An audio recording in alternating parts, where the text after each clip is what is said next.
You don't hit 50 episodes by accident. You hit 50 because something in you refuses to stay quiet. Because you've seen too much, questioned too much, lived through too much, to just nod along and play it safe. Welcome to Root Cause Holistic Health. I'm Dr. John Harmon, physician, brain health expert, and your host on this no-fluff journey into whole body healing. And I'm Tracey Green, wellness coach, mom, and co-host in this space where we get real about what actually heals, not just what's trending. We're here to help you uncover what's really going on and empower you to take the next step in your healing journey.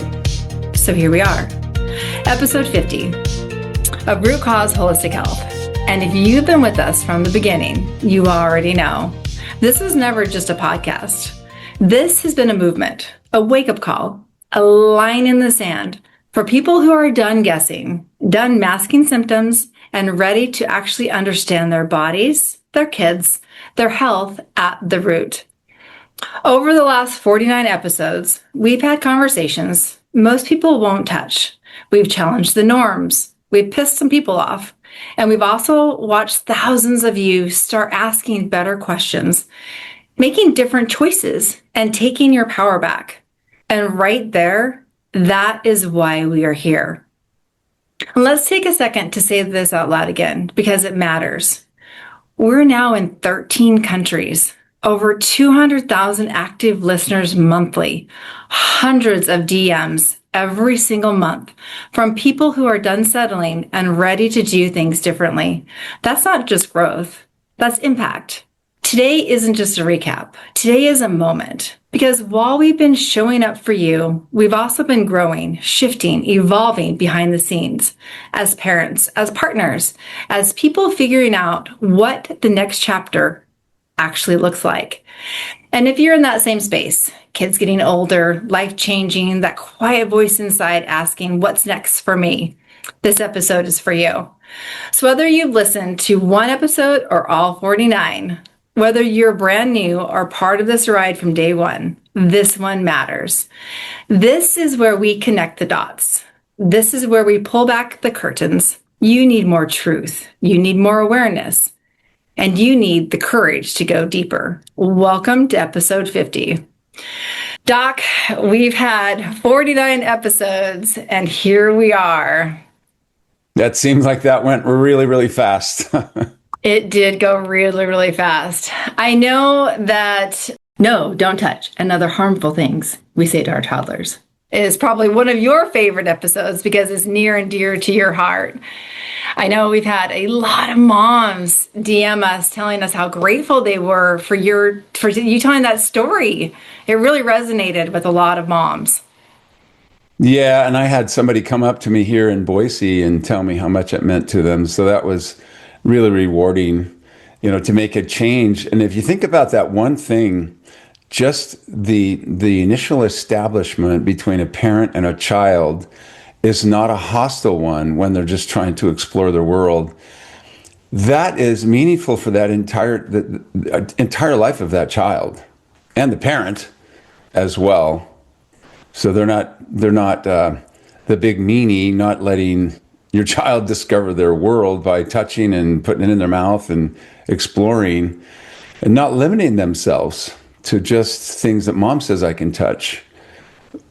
And that one thing inhibits their creativity and their curiosity. There's so much to learn, having a new baby. There's not a manual, a new baby book out there that says this is what you should do. And it's incredible that you stumbled upon that, going through chiropractic school and coming home after work or after school and, walking around the house with your daughter. It's amazing that, you had that moment and, what you've taught so many people. It's, that should be in a book somewhere. Yeah. And you think about the things, that's they have a baby, there's no manual, and then all of a sudden we're supposed to know what to do and what to not do. And I still see parents out in public do things, for example, grabbing a child by one arm and pulling it up.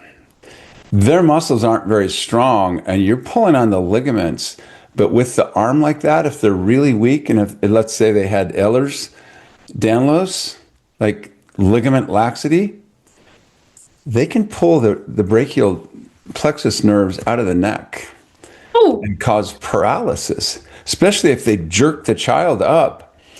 If they're mad and they grab them by the arm and pull them up, and now you have some paralysis in that arm. Just simple things like that really need a manual. Do this, don't do that. no, exactly. Well, I mean, starting from birth, I mean, we had Dr. Price on. We talked about nervous system regulations with a pregnant mom. I loved to have that conversation where you could go to a chiropractor for prenatal care. That was fascinating to me. To if mama's nervous system is aligned, that's going to make for a better delivery and so much less trauma. I mean, we've talked about that too, trauma with the birth and stuff. Correct. I mean, this child comes into the world, and nobody, when the child starts to eat solid foods, cut up that grape into tiny pieces. Don't give a child an entire grape. It can go south, it can go wrong. And now you got to do the Heimlich maneuver if you know how to do that, or a hot dog. It seems like more and more people are aware of that you never give a child that big of a piece of food that's really difficult to chew up for a small child. A manual like that, I've never seen. Maybe we'll have to do that. Yeah, we should. The first chapter is do this. Second chapter is don't do that.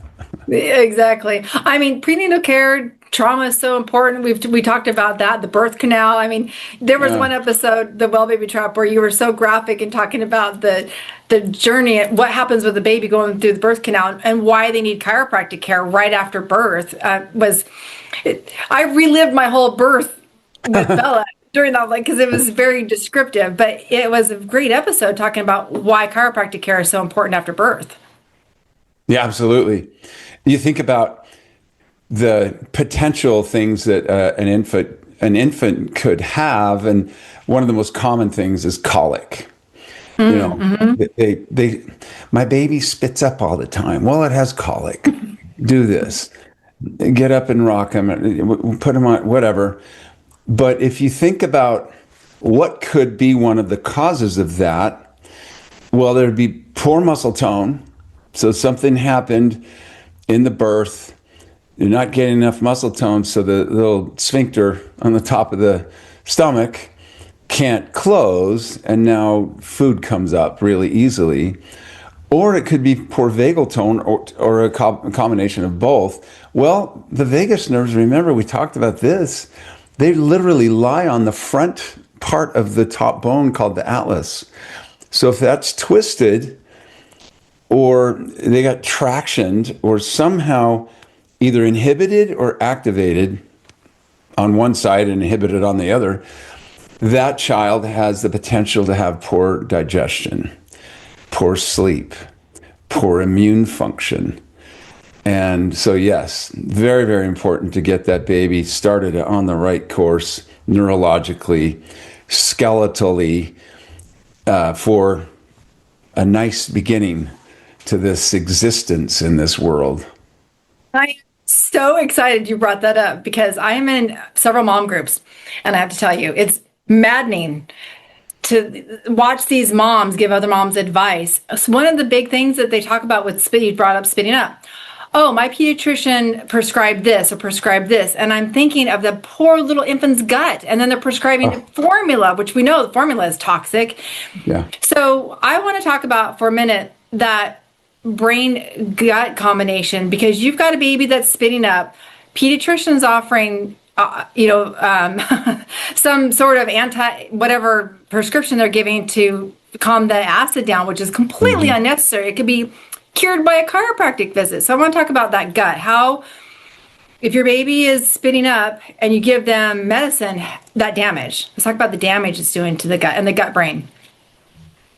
Well, anytime you take something that's not needed, you have the potential of disrupting the system. The other thing, like spitting up, my baby spits up. You can't keep any food down. That's an indication that that infant has poor muscle tone. Go to a functional neurologist in your town. They will test the primitive reflexes. A lot of people don't know what those are. When we're born, we don't know what to do. We don't even know where to eat, but we're hungry. And so we have a reflex called the rooting reflex. Something touches my cheek, I turn, I latch on. Mm-hmm. We have grasping reflex. Infants seem like they have like superhuman strength.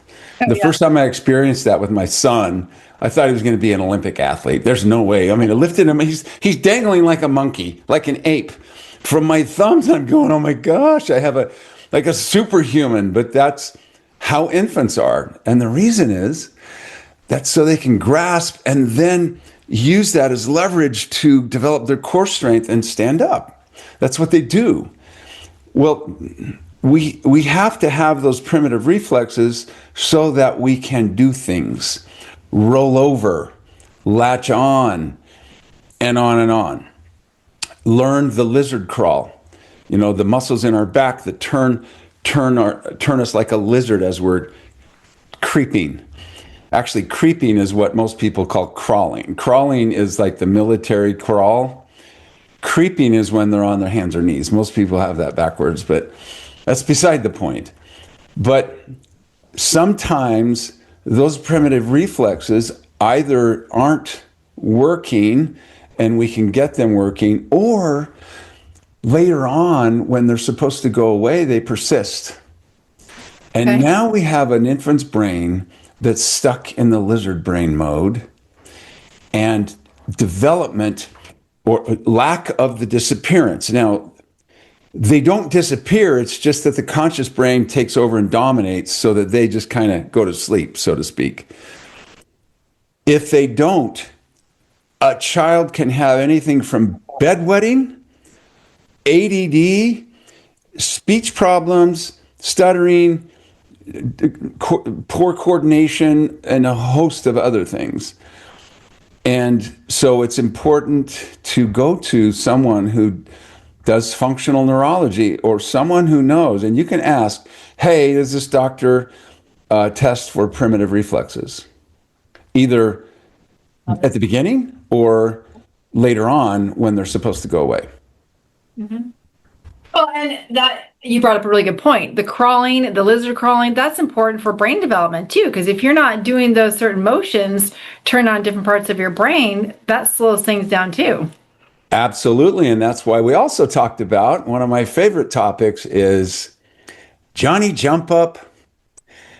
Oh, yes. Using your car seat as a babysitter, trying to teach your child how to walk way before they're ready to do it. Oh, I remember this. I love this. Yep. And parents, please listen. Please listen.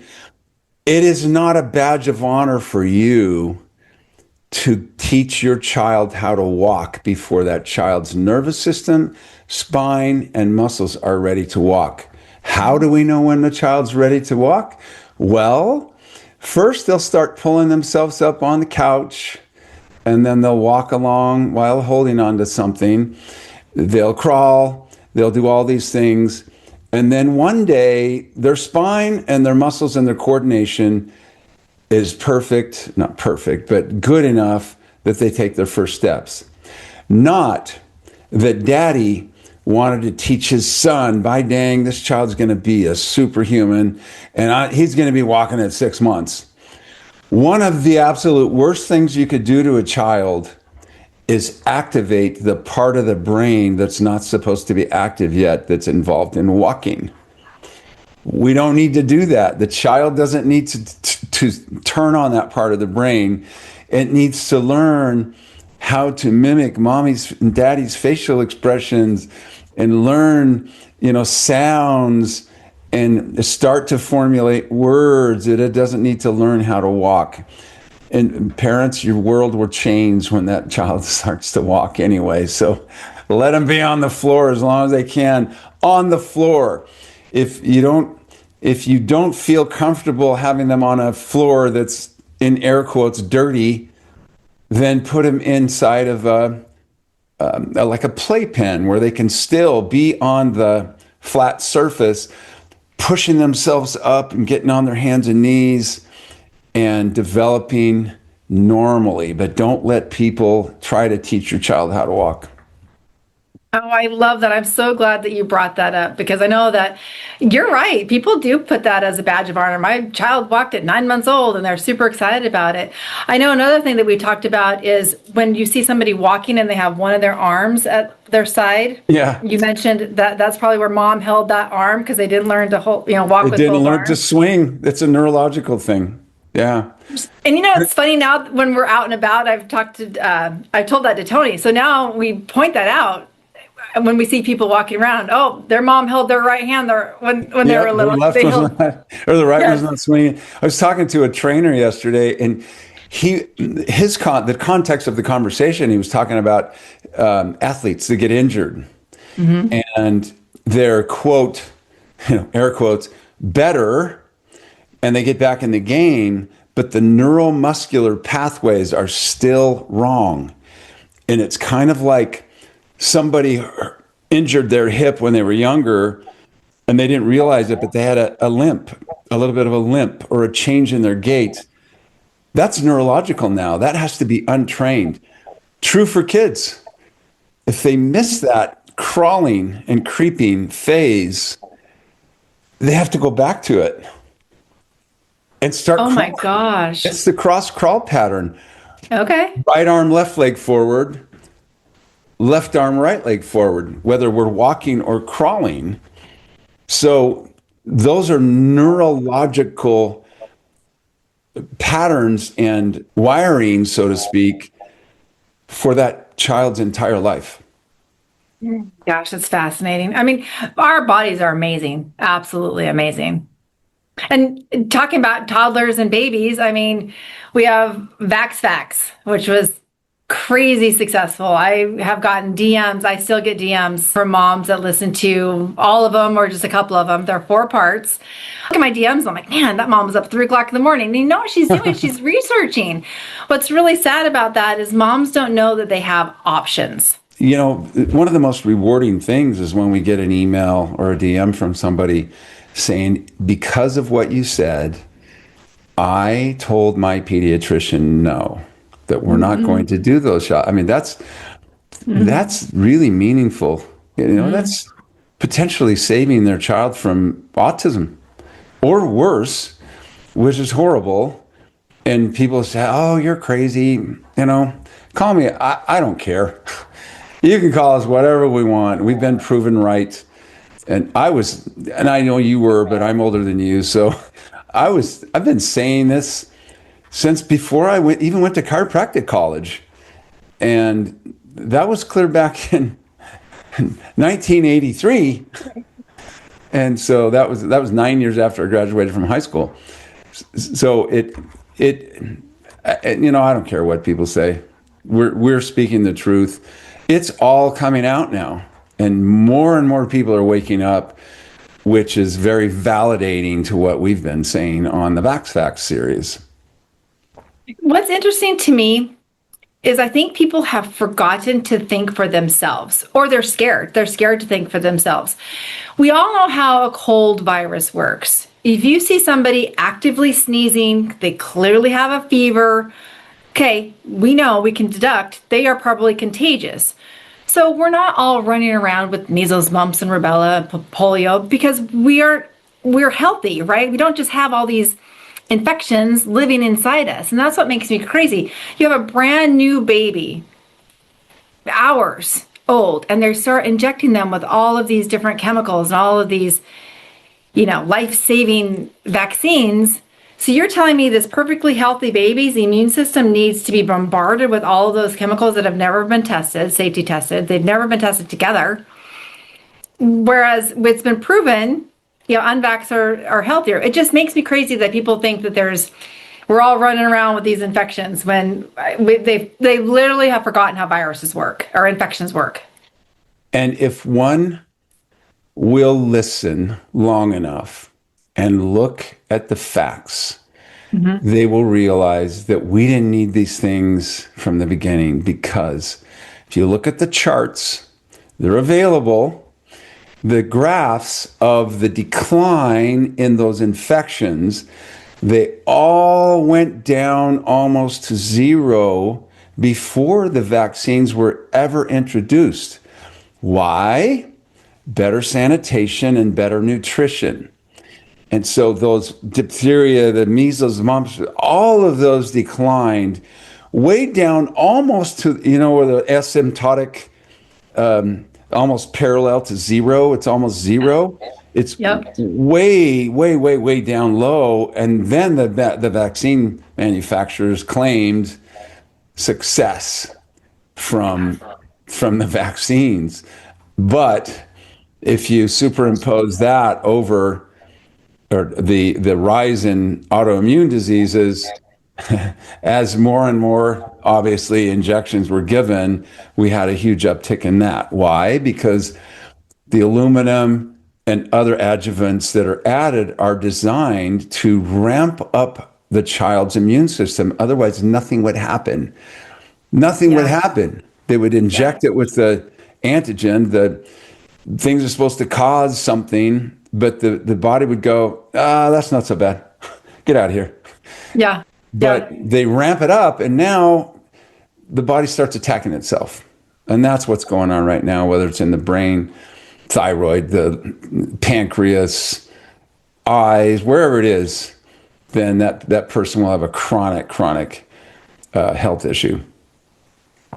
Well, I don't understand how you have a baby at the hospital, whether you put them in daycare or you keep them home those first few years. Where are they going to come in contact with these things? And if they are breastfed, they're healthy, most likely in the rare event that they come in contact with measles or some, definitely not mumps or rubella, but they come in contact.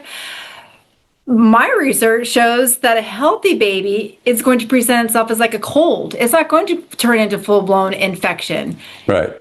To your point about a child's immune system being able to handle business on its own, and then you talked about nursing. What's fascinating is that the mom, the system, the lactation, the mom's system gets information from the child's saliva, telling the mom's immune system what I need to kill this stuff. And so there's interaction between the mom and the baby. So it's not just that, hey, I'm nursing, I get all of the immunity from the mom every time the mom, or I'm nursing. It's mom's system senses what's going on and then sends down help. Here you go. Fight that, whatever it is. I think that is just such a marvelous system. My daughter's 18, and I obviously had her 18 years ago. I never knew that. So I nursed her till she was 3. So I breastfed her till she was 3, because everybody told me that. My chiropractor told me, have her have the healthiest start in life, chiropractic care and nursing as long as I can. So I nursed her till she was 3. And I love that I learned that, a few months ago when we did that episode and we were talking about nursing and stuff and breastfeeding and how you make whatever the baby needs. So if you come in contact with something, these moms are afraid to travel. My baby's not vaccinated, I can't travel. Well, then wait a second, you don't understand why you're not vaccinated, because a vaccinated baby, their immune system's crushed. I'd be more afraid to travel with a vaccinated baby than an unvaccinated baby, honestly. Absolutely. And the other thing is, mom, a mother of a male baby, the milk from that mom is different when she has a female baby. It's higher in protein when it's a little boy. Oh, that's interesting. Yeah. So if moms get donor milk, they need to request donor milk from a mom that has also the same sex baby? If you want the same ratios. Does it? Oh, interesting. I didn't realize that. See, I love talking to you. Every time I talk to you, I learn something. I absolutely love our conversations. And for our listeners globally to hear this is so rewarding to us listeners, speaking for Tracey and myself, to get this information out to you free. It's just to help your child be the best child it can be. And it should have been explained in the first place, in my opinion. Yeah, 1,000%. When we very first started talking about doing a podcast back in that coffee shop a year ago, one of the things that you said to me that really stuck out, that hit me in my gut, was you've been in practice for 35 years. You have all of this knowledge, all these things that you've learned and experienced over the last 35 years, and you want to share it with the world. And now here we are, 13 countries later, sharing different little tidbits of knowledge that anecdotes that we pull out of each episode. Something amazing comes out of every episode that we've done that, from your filing cabinet back in the day. Way back. In the back. Hey, you in the back, get up here. That's really good. And since I have so many kids myself, and it's kind of a tender part in my heart, is that kids get the right foundation and have a home that's nurturing, that fosters growth, that fosters proper speed of things, learning. Not that I'm teaching my child how to read when they're 6, when they're 5, then they can read chapter books by the time they're 7 or 8. Harmful to that kid. And to get that message out globally so that more and more moms will realize they need to play. They need to have a jungle gym, make up something, make a little obstacle course, run around the cup on the floor, run and do a little weaving back and forth, and set something up where they have to tap their toe in the square in front of them. Just the basic, tapping, running back and forth between the wall, doing, one-legged step-ups, just developing their body, because that's what's important first. Learning to live in the world, learning facial expressions, learning social engagement, looking people in the eyes when they're talking, because mom and dad showed me how to do that. If they don't do that, if they're looking at a screen, the wrong part of the brain's being developed, and they don't learn how to live in the world. And these are kids who end up living in mommy's basement playing video games and never, not being able to engage with people. I have social anxiety. Well, why? Well, I never learned social skills because mommy gave me a tablet to babysit me, to keep me busy and keep me from screaming. And I've seen in my office some horrible temper tantrums because the parent wanted to take the screen away. It's almost too late at that time. It's like the child is addicted to cocaine, but it's dopamine. Dopamine hits continually. No screens, man. There's research showing that kids today are going to have a hard time having jobs and holding down jobs when they're older. The younger and younger they get these screens. So parents, definitely, that's a good one. No screens. Obviously Bella's graduating in a couple weeks, and so we've been going through pictures and we're putting together videos and stuff for her. And some of our favorite memories are when she was little and we had chalk out front. We did what's that game where you have the chalk? Oh my gosh, I just forgot what it is. Yes, hopscotch. Thank you. Hopscotch, yeah. Yep. So we did jump rope and we did hopscotch, and we did forts out front. Oh, heck yeah. My daughter was little. We had neighbors across the street that they were little too, and they had fairy gardens out front. We moved here when Bella was 7, so she still believed in stuff. We went to Disneyland or Disney World and stuff, so still believed in princesses. And one memory that I love is the fairy garden that we had. She full on believed there were fairies out there. I love that. Her and her friends played out there for hours at Fairy Hospital. They had intake and intake the little fairies, and they wrote down little charts for all the fairies and things like that. Kids don't play like that outside anymore. No, and they're trying to discover who they are by trying on different characters. And I didn't realize that when my oldest son was younger. Man, the kid would change outfits like 5 times a day. And this is before I went back to school. I'm Dr. Harmon. He's got these glasses on and my white lab coat. And then another, I'm Superman. And then I'm Spider-Man, and like 5 different outfits, like total full on. For Spider-Man, he pulled pantyhose over his head. I'm Spider-Man. And I asked him once, and I didn't realize. I said, well, why don't you just be Josh? It's because he didn't know who Josh was yet, and he's trying different characters. How does this feel? Dr. Harmon, Spider-Man, a teacher. They're trying on different costumes, so to speak, or persona to determine what it feels like to be Josh. And from that point on, after that first child, I encouraged them to pretend. I'm a teacher, I'm a scientist, I'm a doctor. How does that feel? I did that when I was a kid.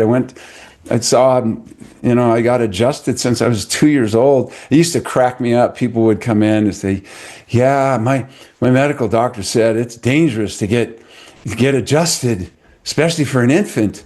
That they could die. And I said, well, I'm still here. I've been adjusted for 55 years. And, it's not. They say that it is, but it's all in the skill of the person doing the adjustments. It's not the adjustments, just like a surgical knife. You could have a bad surgeon, who cuts off the wrong foot, whoops, or does a poor job. And, then his patient is one of the outliers, that the people who, in the disclosure and consent, you could have brain damage or you could die. Well, there are those, but most of the time not.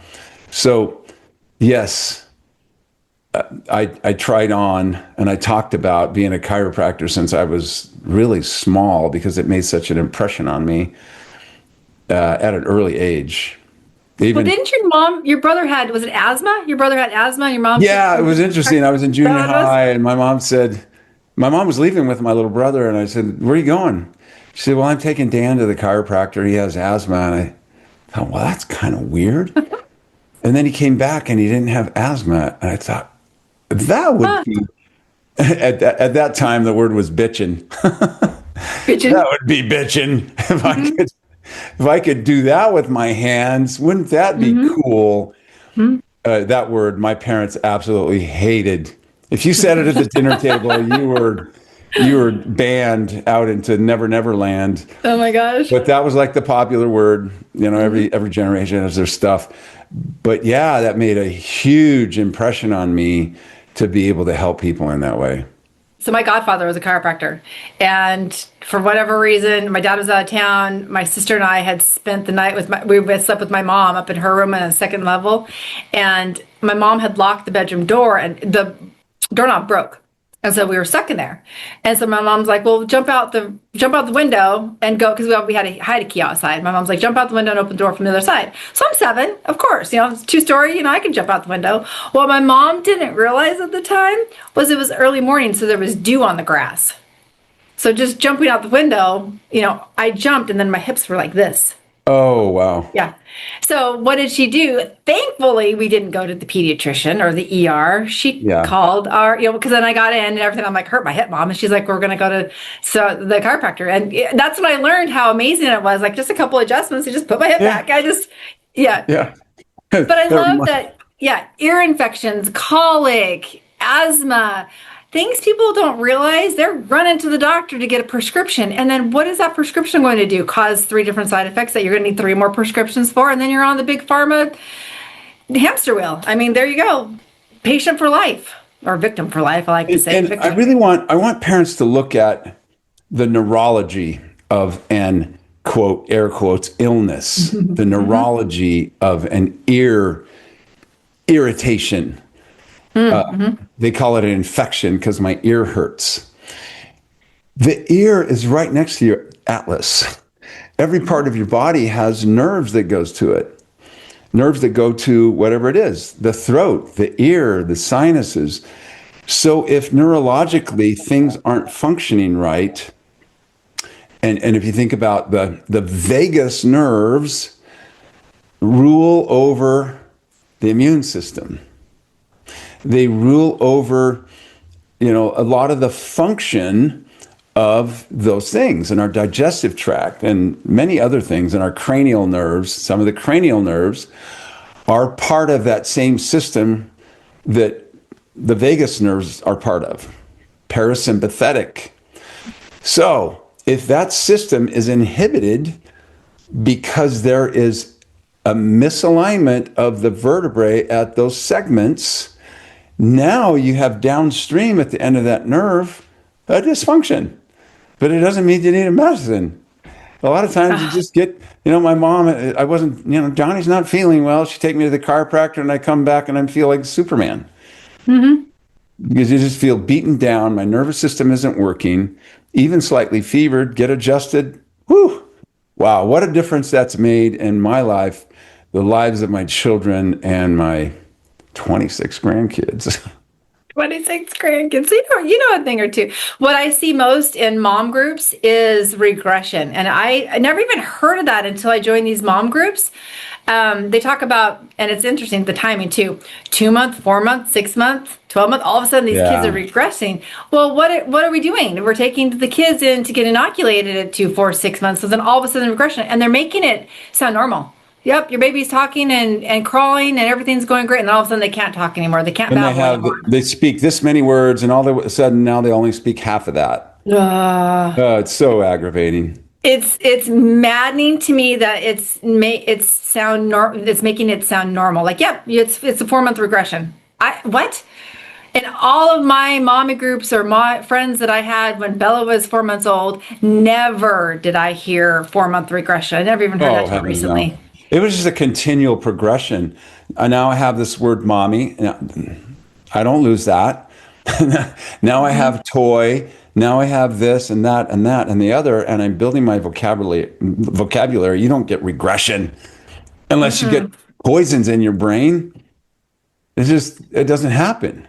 And when people don't understand that, so they're doing one ingredient at a time. We're going to do apples for a week. We're going to do bananas for a week, because that goes through the whole digestion process, right? There's a whole system that it's going through to actually get into your system.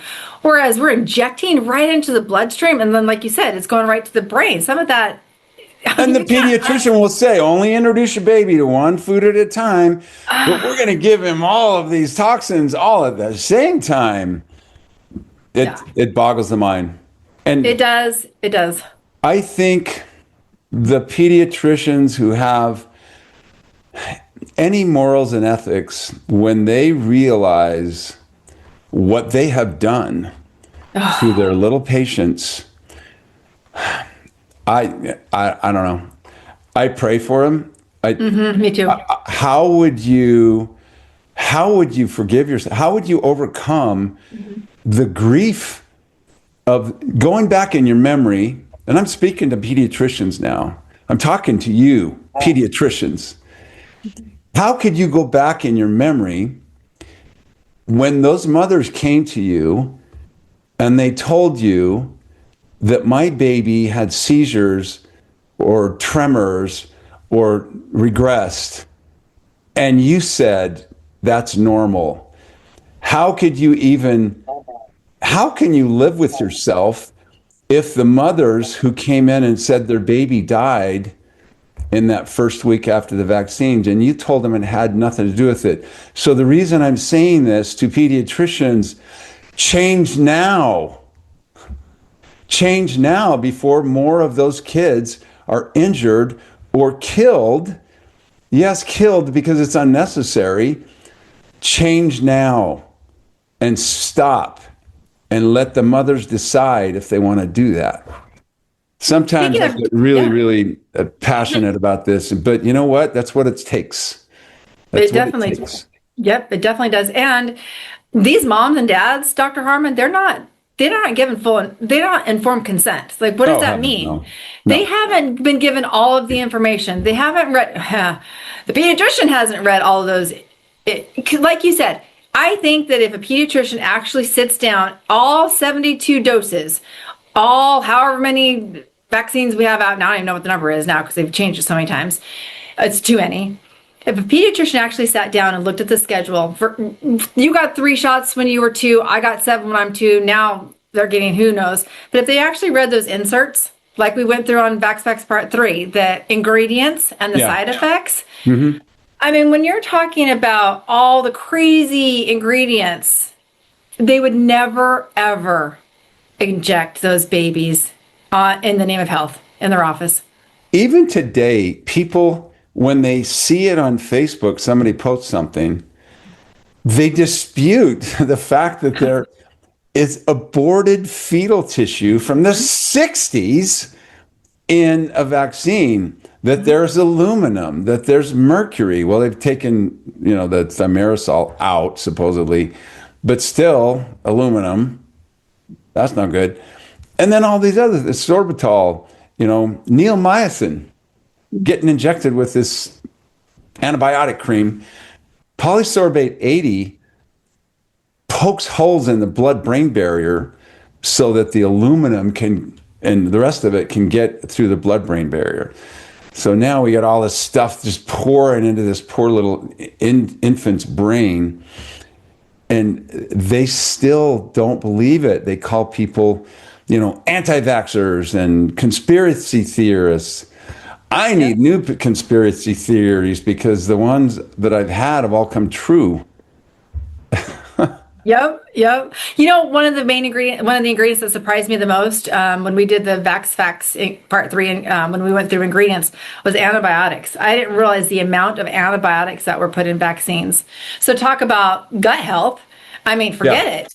Yeah. You're destroying everything to do with the gut with antibiotics. You're putting that into a vaccine, and then couple that with the poor baby that spits up now is given a prescription for spit up or antacid or whatever they have. I mean, forget it. That baby, no chance of being healthy.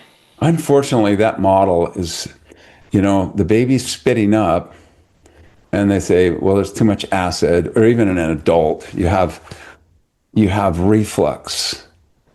You're making too much acid.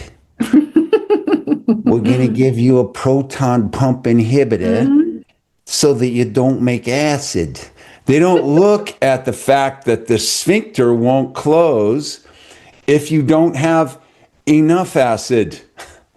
And so you're going to make less acid so it stays wide open instead of giving you more acid to then induce tight closure of the sphincter at the top of the stomach.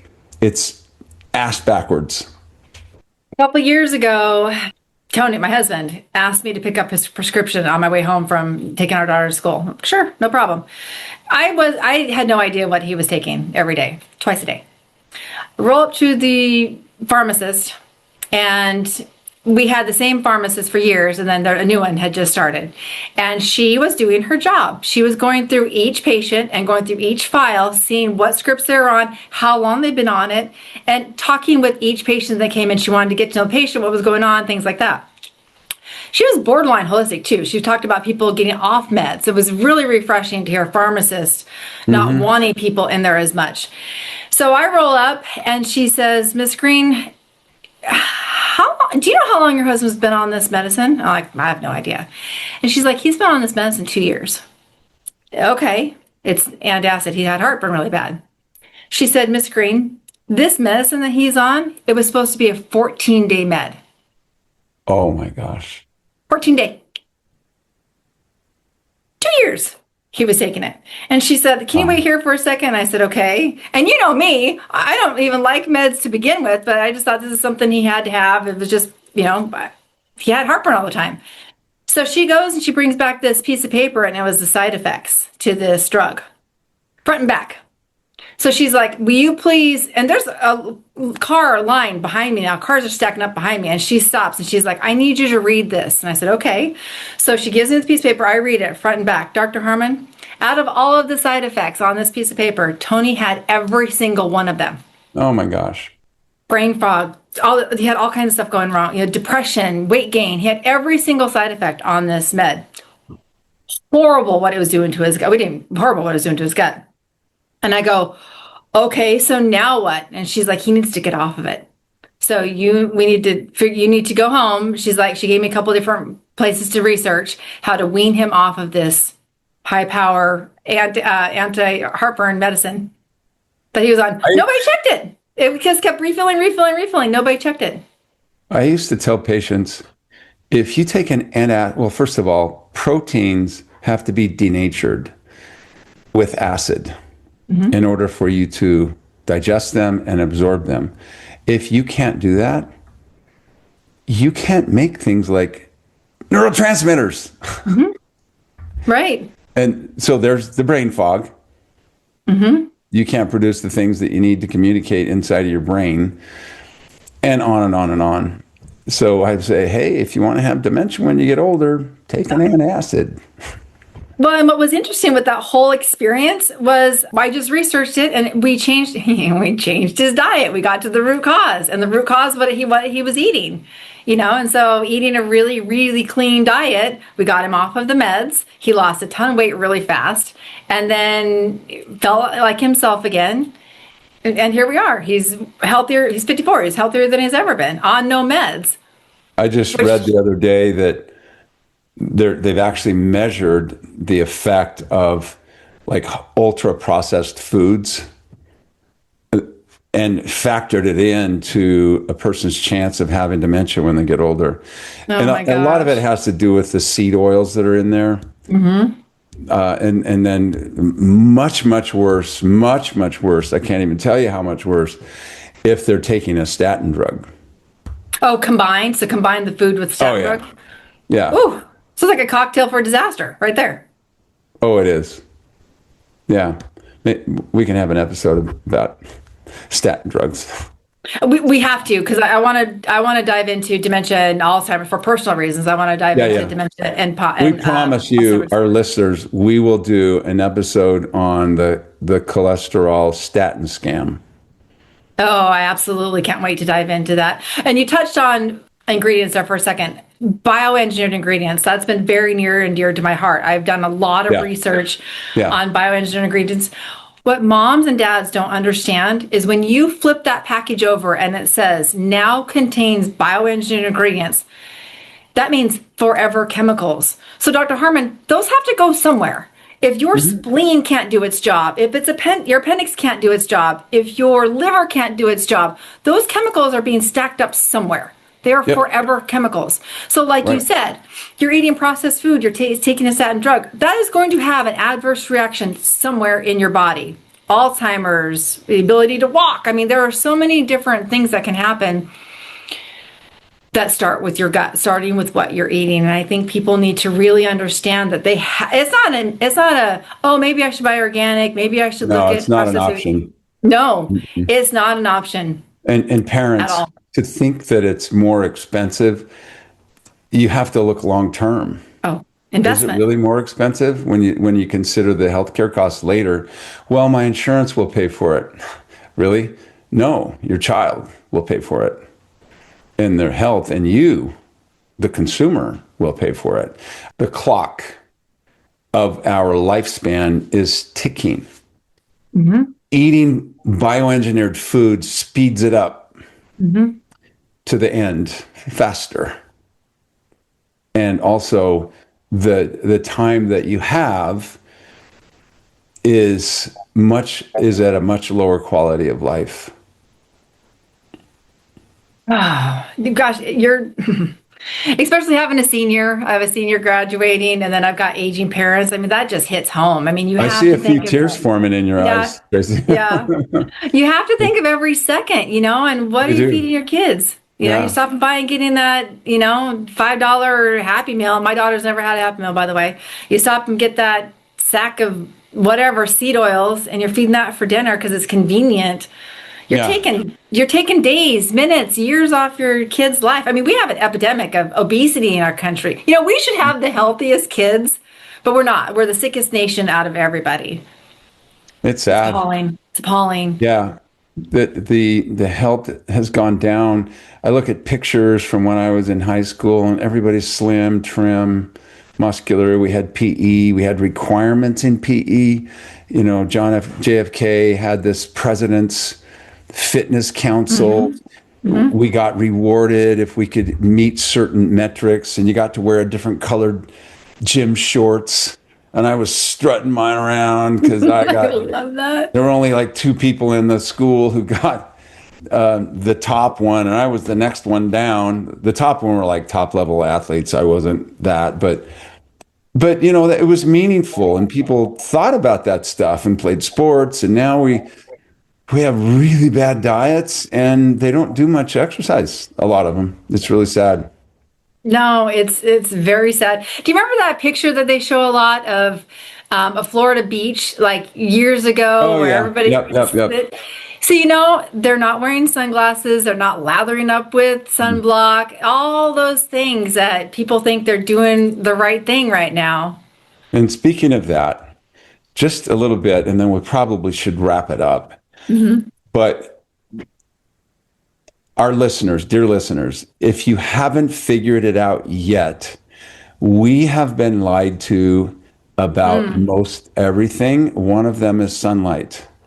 When you understand that we have what are called benzene rings, benzene, they are rings of molecules that your body uses to make what are known as aromatic amino acids. Well, they have that, you'll see on the formula, see this benzene ring, and hormones. It is sunlight coming through the eyes that get absorbed by those photon absorbers called benzene rings. And it uses the sunlight, it's converted, just like Einstein said, rays of the sun or light, they're either wavelengths or particles. They can be converted, and this is where they get converted. It's molecules in the eye, and then those benzene rings in there absorb those photons. It uses that energy to make particles, amino acids, hormones in our eye. I stopped wearing sunglasses. I don't wear, even when I'm driving, even when we went to Cancun a couple of weeks ago, we're going to Hawaii on Sunday.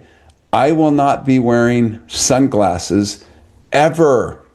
You think about anciently, the tribes, the American Indians, the American, Native Americans here in the U.S., they didn't have those. They didn't have skin cancer, did they? If you have sunglasses on, you're telling the body that it's nighttime and I don't need to protect the skin. Remember that. Very, very, very important.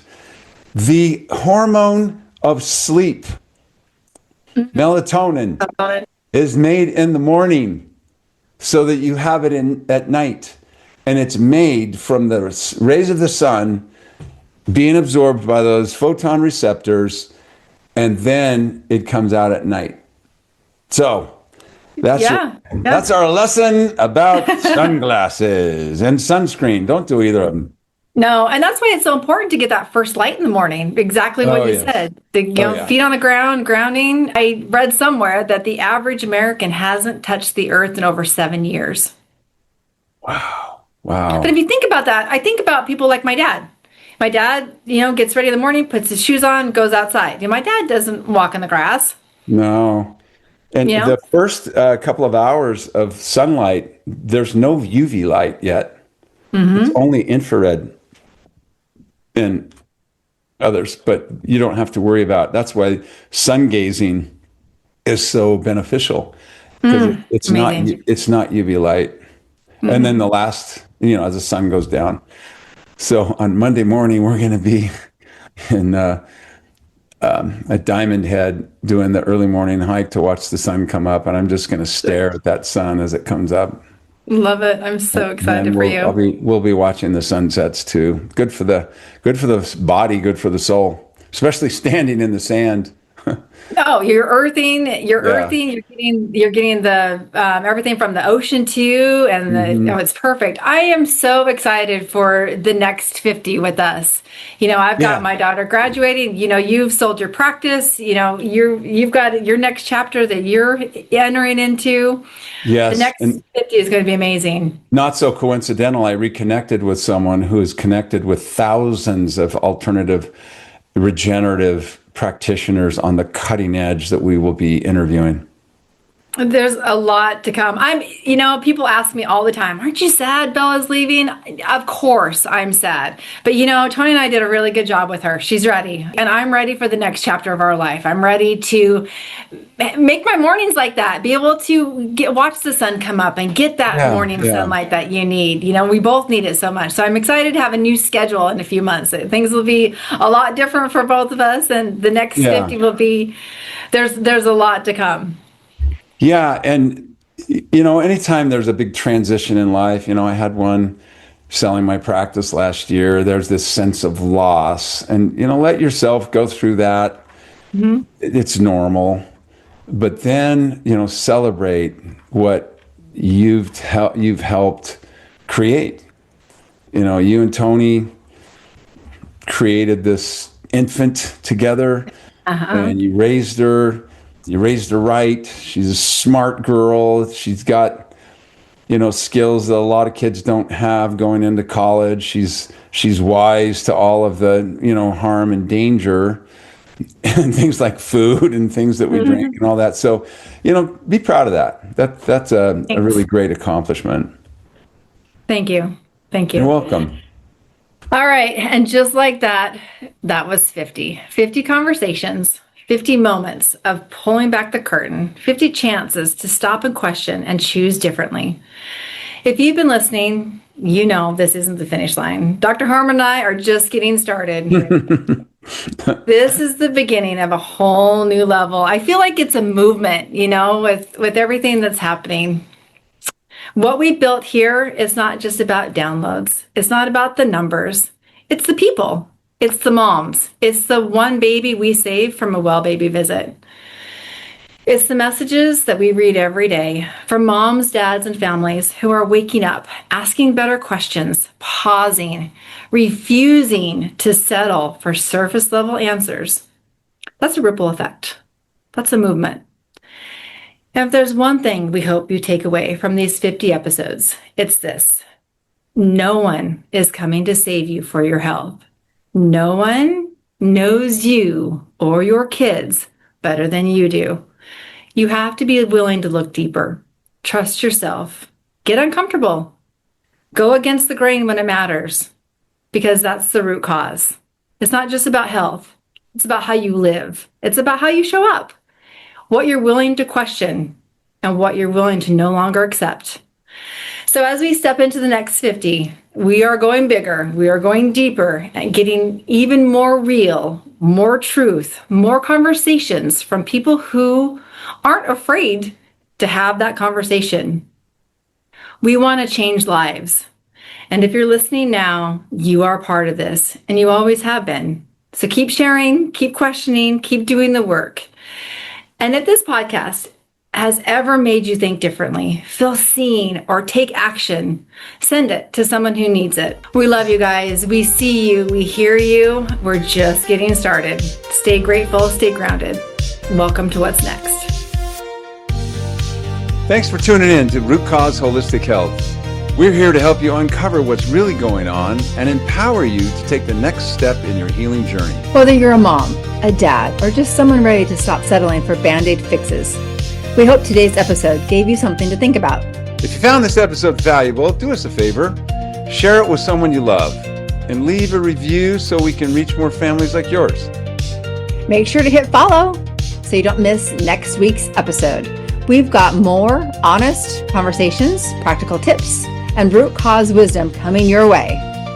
Until next time, stay grounded, stay curious, and most of all, stay connected to what truly matters. We'll see you next time on Root Cause Holistic Health.